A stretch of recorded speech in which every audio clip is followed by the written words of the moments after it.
Imagine opening YouTube and coming across an image that looks like it was taken from a desolate future. Massive skyscrapers built to touch the sky, but with their windows completely dark. Avenues designed for crowds, yet absolutely empty. Tunnels, squares, stations, all silent. Still, as if time itself had been ripped away from that place. And at the center of that image, a sentence that feels more like a warning than a title. Why are Koreans abandoning their cities?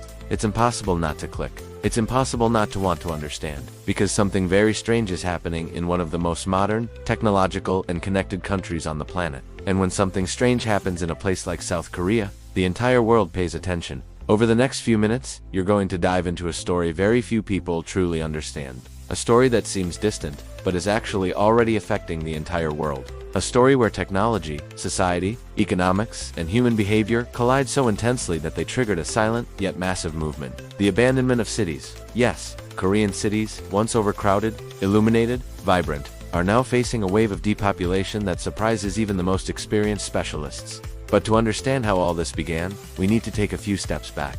Look at what exists behind the lights, behind the buildings, behind the futuristic appearance everyone sees from the outside. Because the truth is, while the world saw progress, many Koreans were seeing something completely different. For decades, South Korea was built as a symbol of modernity. The country reinvented itself after difficult periods, rebuilt its economy, created gigantic tech industries, and projected an image that fascinated the world. World-famous brands, pop culture that spread across continents, advances in telecommunications, medicine, education, safety, all of this consolidated the country as one of the most futuristic places on Earth. But behind this shiny display, there was a much harsher reality, a reality that grew slowly, almost invisibly, until it became impossible to ignore. The first sign of this shift began with the absurd increase in the cost of living. Seoul, the capital, became one of the most expensive cities in the world. Buying an apartment there became so far out of reach for most people that many began to consider it simply impossible. While salaries increased slowly, real estate prices skyrocketed without stopping. In some neighborhoods, a single apartment costs the equivalent of what an entire family could save in a lifetime. And when a place tells you every day that you will never have a space to call your own, something inside you begins to break. But the cost wasn't only financial, there was also a psychological cost. In South Korea, especially in big cities, the work culture is extremely intense. Long working hours, competitive environments, constant pressure for performance and perfection. Many workers live in situations where personal life dissolves completely into their professional routine. Overtime becomes the rule. Weekends turn into an extension of the week, and sleep becomes just a detail. The combination of exhausting work and accelerated urban life created a heavy, nearly unbreakable cycle. People began to feel trapped inside their own routines, as if everything were an endless race with no finish line, no pause, no time to breathe. And when the human mind is exposed to this level of strain for long periods, collapse isn't far behind. Many Koreans reported that they began to feel like they were surviving, not living. But the third component of this equation might be the most invisible and the most dangerous: social pressure. South Korea is known for its constant pursuit of excellence. And although this has led to extraordinary achievements, it has also created enormous expectations on individuals. Beauty standards are high, academic standards are high, behavior standards are high, success standards are high. Comparison is constant, and even when someone is doing well, the feeling of not being good enough is still there, knocking on the door every single day. And in this scenario, something unexpected began to happen. Gradually, people started leaving Seoul. Families left Busan. Young people left Daegu, Incheon, Daejeon. Slowly, entire neighborhoods began to empty out. Metro stations that used to be packed began to look a bit more spacious. Stores, cafes, and small businesses started fighting to survive. And the government began to notice that a silent movement was spreading across the country. People were fleeing the pressure. They were searching for something many had forgotten existed: peace, freedom, time, fresh air, silence, space, real life, simple life. And that's when the countryside began to shine as an alternative.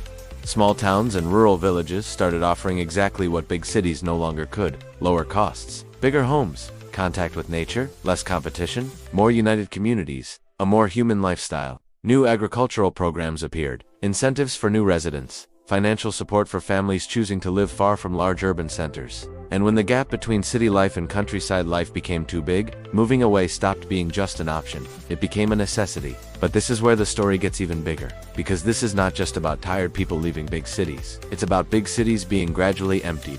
Cities designed for millions now, receiving only hundreds of thousands. Cities that once symbolized progress now feeling the weight of abandonment. And this is creating deep problems for South Korea. Schools closing, stores going bankrupt, bus lines shutting down. hospitals dealing with reduced demand in some areas and overcrowding in others.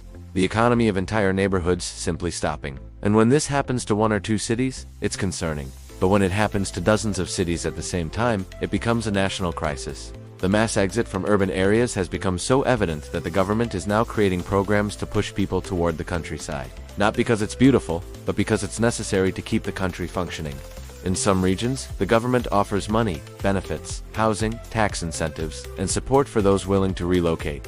But the most important question is, why is this happening now? And the answer is simple. Because the city stopped making sense for many people. The promise of a better life lost its power. The cost of living in a metropolis has become higher than the benefit. And when that happens, the city dies from the inside out. South Korea is experiencing this now. But many experts say this is just the first chapter of a global problem. Major cities around the world face the same challenges. High costs, constant pressure, exhausting routines, lack of time, lack of air, lack of space. The difference is that in Korea, it's happening much faster. And maybe, sooner than we imagine, other megacities will begin to feel the same effect. Because there is a limit to what the human mind can handle. There is a limit to how much a body can work. There is a limit to how much a city can grow before it collapses. And when that limit is crossed, people begin to leave. And the most interesting part is that this exodus isn't loud. It isn't chaotic. It isn't violent. It's silent, gradual, invisible to those who aren't paying attention, but devastating to those who understand the long-term impact. Which brings us to an inevitable conclusion. South Korea is not just experiencing a demographic shift. It's going through a cultural, social, and historical transformation. And this transformation may completely redefine the future of the country, and perhaps the future of the world. Once you understand this story deeply, you begin to see cities differently. You begin to understand that the brightest place is not always the most alive, that the most connected place is not always the most human, and that sometimes, escaping the lights is the only way to find your life again. Now that you know this reality, the question remains, will this stop? Or is South Korea just the beginning of a global shift that will reshape all the world's If you want to follow this journey, understand how other cities are facing similar changes. Discover which metropolises may face the same fate and uncover hidden stories about the future of urban life. Stay here. The next chapter of this story may be even more surprising, and it may be happening right now, right before our eyes.